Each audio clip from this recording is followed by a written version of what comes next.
Welcome back to our next video. I'm glad you're with me. You've had a few days to think about where we ended the last video on talking about the one baptism in the New Testament, and we're looking at the born again statements of Jesus in John chapter 3, where he says to Nicodemus, unless one is born again, he cannot see the kingdom of heaven. And when Nicodemus asks him a question for further explanation, Jesus said, unless one is born of water and the Spirit, he cannot see the kingdom of God. So what we're doing is looking at the context of John 3:5, which is John 1, verse 24 through 4, verse 2. And there's three contexts here. John, through the Holy Spirit, is talking about baptism. That's one context. And he's talking about water, which is another context, which we'll get into later. And the third context is his teachings on the Holy Spirit. So if we look at John, the Gospel of John, and we do a word search for baptize, a search for water, and a search for the Holy Spirit, you're going to come away with the proper understanding that John, through the Holy Spirit, wants you to have. But what we're looking at here is just the baptism concept. Is water and the Spirit the New Testament baptism that's preached for the first time in Acts 2, and especially Acts 2, verse 38? I say yes, and I go to this passage where Jesus talks about water and the Spirit. So let's look at this statement in the context of John 1, 24 through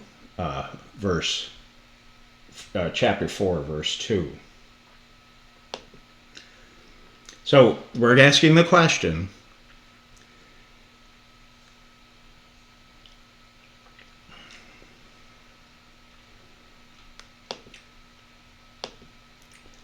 is the context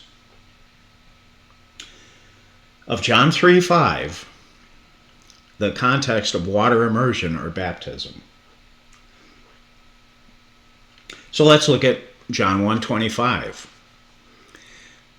They asked him, John, then why are you baptizing, if you are neither the Christ, nor Elijah, nor the prophet? See the word baptizing. John answered them, I baptize with water, but among you stands one you do not know, even he. These things took place in Bethany across the Jordan where John was baptizing. That's John 1, verse 28. John 1, verse 31. I myself did not know him, but for this purpose I came baptizing with water, that he might be revealed to Israel. John 1:33. He who sent me to baptize with water said to me, he on whom you see the Spirit descend and remain, this is he who baptizes with the Holy Spirit. So here you have water, baptized with water, and baptized with the Holy Spirit in the same verse. Compare John 3:5, which is the next statement where water and the Spirit are mentioned. And this is where Jesus says to Nicodemus, unless one is born of water and the Spirit, he cannot see the kingdom of God. John 3:22. After this, Jesus and his disciples went into the Judean countryside, and he remained there with them and was baptizing. So Jesus is baptizing now. In John 3:23, John also was baptizing at Aenon near Salim, because water was plentiful there, and people were coming and being baptized. John 3:26, and they came to John and said to him, Rabbi, he who was with you across the Jordan, to whom you bore witness, look, he is baptizing, and all are going to him. In John 4:1, now when Jesus learned that the Pharisees had heard that Jesus was making and baptizing more disciples than John. In John 4:2, although Jesus himself did not baptize, but only his disciples. Jesus was preaching, his disciples baptized. So this is the context of the statement in John 3:5, where Jesus said, unless one is born again, he cannot see the kingdom of heaven. What is being born again? You must be born of water and the Spirit in order to see the kingdom of God. So the context of John 3:5 is clearly in a group of verses.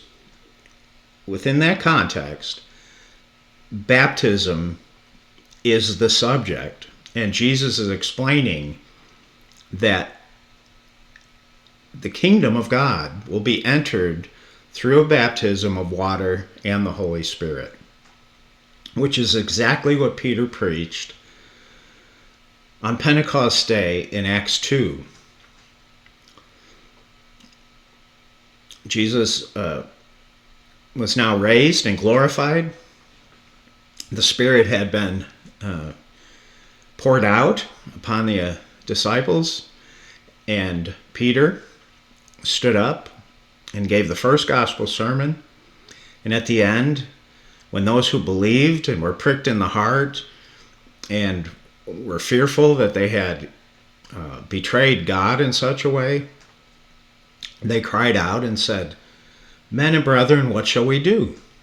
And Peter said simply, repent, turn away from that sin, and be immersed in water, and you shall receive the gift of the Holy Spirit.